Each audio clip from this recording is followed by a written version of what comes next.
damos la bienvenida al doctor David Acurio. Aparentemente, las consecuencias de esta reorganización gubernamental trascienden al gabinete de Lenín Moreno y hay consecuencias también en la organización local del gobierno. El doctor David Acurio, a quien damos la bienvenida, se venía desempeñando como ex coordinador zonal 6 del MIES, pero fue removido la semana pasada. ¿Qué sucedió, doctor Acurio?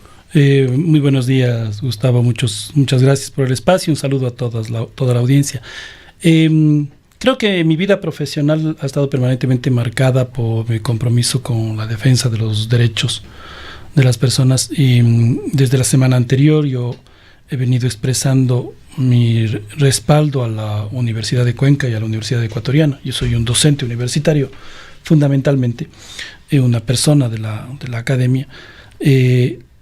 Y he respaldado la demanda de las universidades de que se restituya los recursos que se plantearon, se recorten en el presupuesto. Por esa razón, el miércoles pasado presenté mi renuncia a las funciones de coordinador zonal 6, marcando 3 elementos. El primero, mi agradecimiento enorme a la ministra Berenice Cordero por la invitación a trabajar y al haber desarrollado un esfuerzo que permitió reinstitucionalizar, recuperar el papel del Ministerio de Inclusión Económica y Social en la zona. Segundo, ratificando mi compromiso con los trabajos por los procesos sociales que hay. Y tercero, expresando este desacuerdo, la incomodidad de algunos sectores del gobierno nacional de que nosotros defendamos a la Universidad de Cuenca, lleva a la presentación de mi renuncia para yo poder salir en la marcha, como lo hice el día miércoles pasado, a defender a la universidad. Yo creo que este paso es o era necesario, doctor Acurio.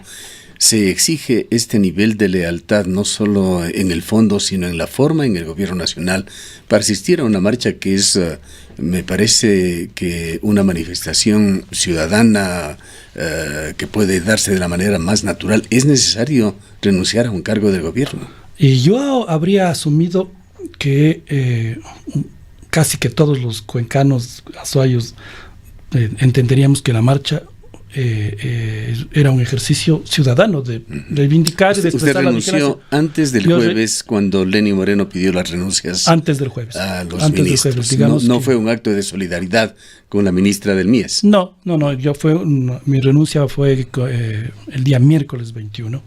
Precisamente por esa razón. Pero alguna insinuación recibía usted de que... Por supuesto, la Secretaría de la Política y su coordinador zonal 6 expresaron en sus reportes al ministro que yo estaba retuiteando y posteando las posiciones de la Universidad de Cuenca y las preocupaciones en torno al presupuesto. Es decir, fue mal vista esta actitud solidaria suya con la Universidad de Cuenca. Así es. Dentro del Ministerio de la Política. Así es. Y eso me llevó a mí a precisamente no dar un paso al costado para no afectar la gestión de la ministra, que creo que es una ministra que está absolutamente comprometida. ¿Sintió usted de alguna presión desde el Ministerio de la Política para que los hechos se den como se han dado? Y yo creo que el Ministerio de la Política en el tema particularmente ha obrado absolutamente de manera inadecuada. Ha sido, mientras por un lado es incapaz de sentarse con las organizaciones de la Universidad de Cuenca a conversar la problemática, a defender la problemática, por otro lado lo que hizo es empezar a presionar a un funcionario de cuarta, como soy yo, sí, porque participe en la marcha. Un funcionario que además es un profesor de la universidad. Y la universidad decide como consejo universitario en todos los estamentos en que salgamos. Hay muchos casos en los cuales profesores o colaboradores de la Universidad de Cuenca son también funcionarios públicos, pues es una dualidad que permite la ley. ¿Conoce usted de algún otro caso en el cual se haya procedido de similar manera? Es decir, con estas presiones para que se mantenga esta especie de, más que solidaridad o coordinación, diríamos un poco de sometimiento, incluso restricciones a la libertad de expresión de quienes son funcionarios públicos. No conozco sinceramente de otros casos. Tengo claro que yo he hecho expresiones públicas en defensa de la universidad y su presupuesto ahora, y que probablemente por tener un perfil de una coordinación que supone acciones más políticas les puede haber preocupado mucho más. sigo creyendo que la gestión de la política no puede ser entendida como la persecución de las personas y de sus puntos de vista, es ser capaces de sentarse a intentar encontrar acuerdos y a respetar también posiciones. Yo no logro ver a alguien que no pueda defender la U. ¿Qué papel ha jugado en esto el gobernador de la provincia? Que él es en realidad el enlace entre la administración local y el gobierno central. No sabría decirle, yo tengo claro las posiciones, las llamadas, los mensajes del secretario general de la política de la coordinación zonal aquí, de Byron Guzmán. Byron Guzmán es el representante aquí. De él sí, pero directamente. Entonces, creo que es eso, y me parece que en esa perspectiva el haber tomado la decisión también me permite a mí asumir la necesidad de rendir cuentas de lo que he hecho durante este tiempo, y también es esa, creo, la tarea que me toca ahora mientras inicio mi proceso de retorno a la Universidad de Cuenca. Vayamos en lo que sucedió desde el punto de vista del presupuesto con el MIES. Nosotros en la zona 6, al 21 de noviembre, tenemos una ejecución presupuestaria del 80% de nuestro presupuesto, del 80,05 para ser exactos, a la semana anterior. Esto significa que hemos ejecutado en la zona 6 $22.910.000 del presupuesto que está ubicado para los temas de desarrollo infantil, atención a personas con discapacidad, adultos mayores y protección especial, sin tomar en cuenta los $3.400.000 que han sido entregados a los núcleos familiares a través del bono de desarrollo humano o del crédito de desarrollo humano. Creo que la gestión en general en términos presupuestarios es buena, pero también en términos de resultados. Cuando uno revisa la información de la gestión por resultados del sistema que tiene el gobierno nacional para revisar los procesos, vemos que nosotros tenemos en todos los procesos un cumplimiento al momento superior al 85%. El más bajo es del 85%, en varios de los otros tenemos total cumplimiento de las metas. Por ejemplo, un tema que es para nosotros importante, que es la atención a las personas adultas mayores en condiciones de vulnerabilidad. Nosotros habíamos previsto atender a 7,000 personas, estamos atendiendo a 7,200 personas de manera directa, ¿sí?, en los programas de atención a adultos mayores. Y hemos logrado que el 68% de ellas, porque no es solo el tema de la atención, es qué pasa con las personas con las que estamos trabajando. El 68% de las personas con las que trabajamos han mejorado sus condiciones de movilidad, de autonomía, ¿sí? Y eso es sin duda logros importantes. Me parece que la cobertura en la atención a desarrollo infantil integral de las niñas, de los niños menores de 3 años, también ha sido bien importante. Nosotros estamos atendiendo este rato a casi 23,000 niños y niñas de todas las 3 provincias, entre Azuay, Cañar y Morona, Santiago.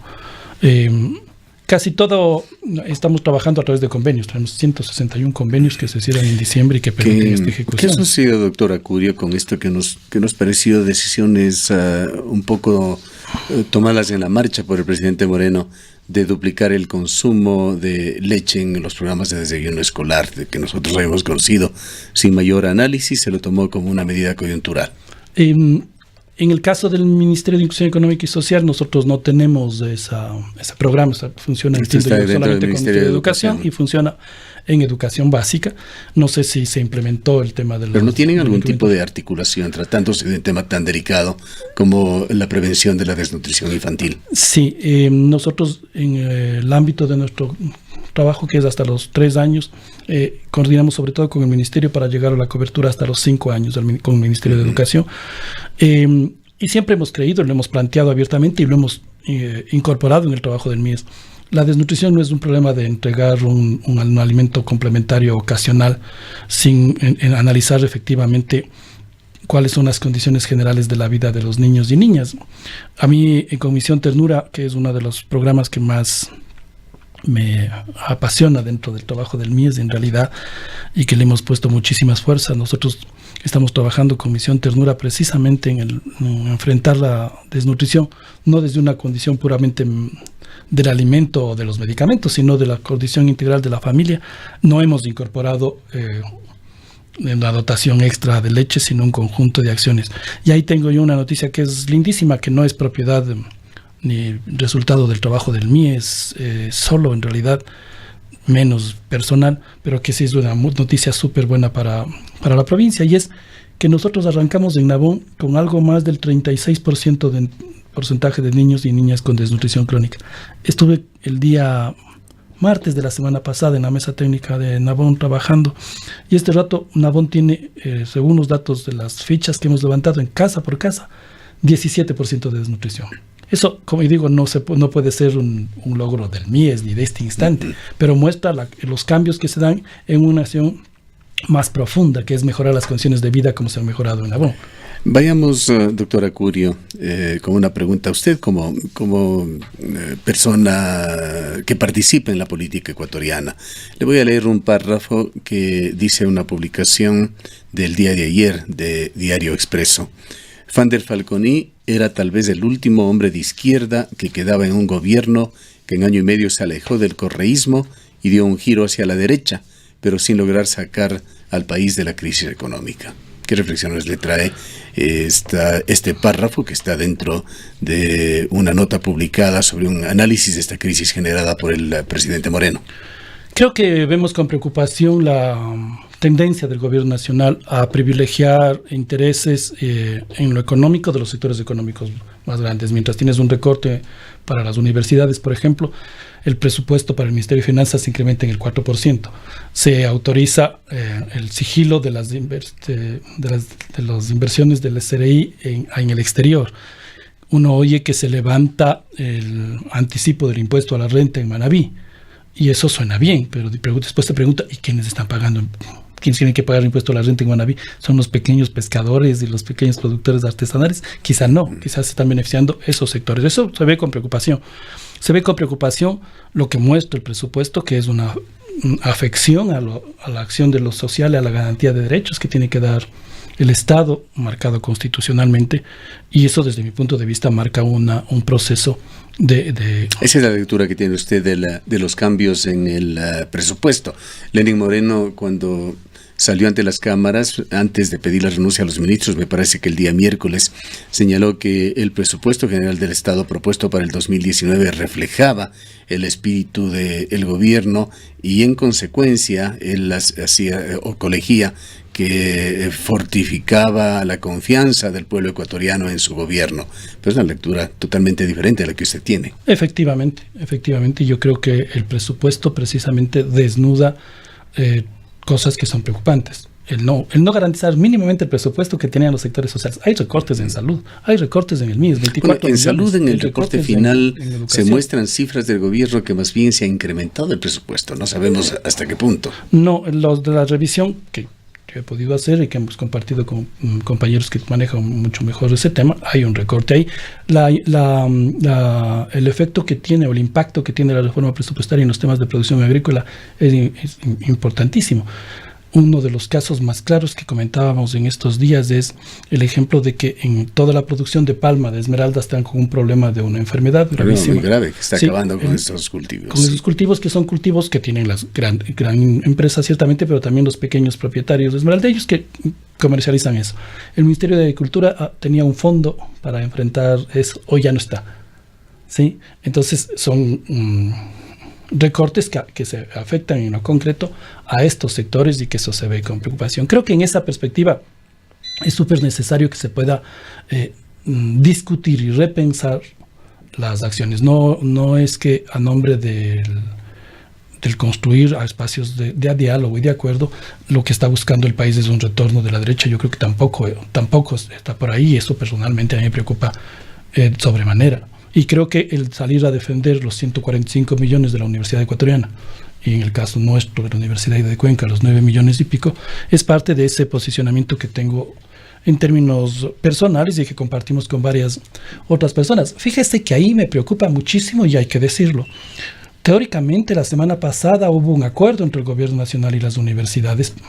Yo oía en esta misma radio al presidente de la Comisión de lo Económico de la Asamblea Nacional decir que se va a sugerir, pero hasta ahora la Asamblea Nacional no termina de enviar sus observaciones del presupuesto al gobierno nacional, al Ejecutivo, y el plazo se acaba el martes. Quiere decir que si no... Es decir, que hay solamente retórica hasta el momento. Si no, hasta el momento es solamente retórica. Si no se logra hasta el martes enviar al gobierno nacional, al Ejecutivo, los cambios, las sugerencias de cambio desde la Asamblea, entra por el Ministerio de la Ley. Pero es este el único mecanismo. ¿No puede el propio gobierno, desde el Ministerio de Economía y Finanzas, reformar el presupuesto? Pues era su propuesta. Era su propuesta. Entiendo que en términos de procedimiento tiene que regresar desde la Asamblea y ahí hacen los cambios. Pero hasta ahora no regresa desde la Asamblea. Entonces, o sea, a mí me llama la atención que eso no suceda. Hay visiones un poco más cataclísmicas, diríamos, que lo expresado en esta nota de Diario Expreso. Estuvo la semana pasada, el día jueves o viernes, aquí Carlos Pérez Guartambel hablaba sobre lo que sucedió en el Consejo Nacional Electoral. Exteriorizaba su desencanto total con Julio César Trujillo y concluía, así le entendimos por lo menos, que hay una especie de conjura en la cual participan Julio César Trujillo, en la cual participa Lenín Moreno para llevar a Jaime Nebot Sadi a la presidencia de la República. Hay varias voces que plantean eso. Sin duda alguna, la confirmación del Consejo Nacional Electoral, de las autoridades del Consejo Nacional Electoral, sí muestran, digamos, a claras luces un acuerdo entre, creo, socialcristianos y Diana Damaín. Sí, creo que había mucha expectativa más desde los ciudadanos de que la conformación del espacio que dirige el CNEA sea más ciudadano, ¿no? Y eso me parece que no se ha concretado. Pero a propósito del Consejo Nacional Electoral, yo creo que esa es una noticia buena, por ejemplo, para la ciudad, para la provincia. La decisión de hacer la consulta popular en torno a Quimsacocha. Creo que ese es, por ejemplo, un resultado importante. Pero que tendrá que pasar por un filtro bastante difícil, que podría maniobrar en esto, que podría dilatarlo, incluso indefinidamente, como es la Corte Constitucional. Claro, al no haber Corte Constitucional, no sé cómo va a ser ese procedimiento, pero me parece que ese es un paso importantísimo planteado por el Consejo Nacional Electoral transitorio, sí, que fue el que impulsó el tema, y que ahora el nuevo consejo, ya entiendo, ha dado una definición de avanzar en esa línea. Estando usted, o habiendo estado dentro del gobierno hasta la semana pasada, doctor Acurio, cuéntenos algo de las interioridades. Entendemos que estará ya liberado de ciertas ataduras que justamente le llevaron a renunciar a su cargo. ¿Qué pasó con la renuncia del señor gobernador? ¿Se dio por un hecho su renuncia? Hubo un concejal, Carlos Orellana, que justamente en estos micrófonos dijo que él creía que el señor gobernador había renunciado ya y que la elección estaba entre él y un empresario cuencano. Se dio por un hecho ya la renuncia del gobernador para candidatizarse a su vez a la prefectura de la provincia. ¿Qué está pasando? ¿Qué sucede? Porque estamos también en una coyuntura en la cual está corriendo el reloj contra el tiempo, en un mes en el cual tiene que inscribirse ya las candidaturas locales. La verdad es que fui formalmente ni en la discusión del Ejecutivo, por lo menos en los espacios en los que yo he participado, ha habido ninguna discusión sobre el tema, quizá más un tema de pasillos o expectativas o en torno a esta renuncia. Es claro que el señor gobernador está con intención de ser candidato. Sí, y me parece que eso es un tema que está sobre la mesa. Yo creo sinceramente que la acción del gobierno nacional, en general de cualquiera de los gobiernos, siempre debe primero garantizar tener ciertas posiciones que permitan la ejecución de la política pública y la garantía de derechos de la gente, y después cualquier otra cosa.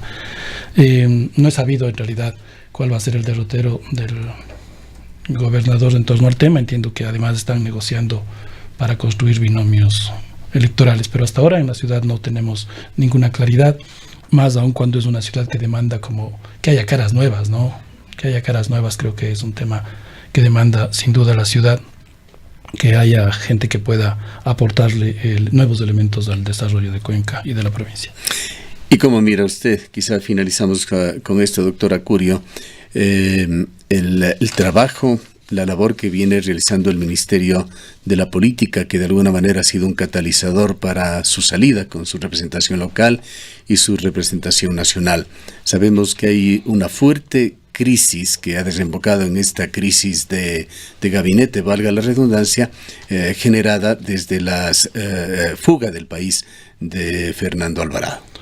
Creo que ese es un tema que le ha afectado muchísimo a la Secretaría de la Política, pero me parece a mí que la capacidad de diálogo del Ejecutivo con la Asamblea, por ejemplo, es muy penosa y escasa. No se logra ver que haya así una construcción de acuerdos suficientemente claros. El ejemplo del presupuesto es uno. Hasta ahora no logran tener en la Asamblea los votos suficientes para que se pueda devolver.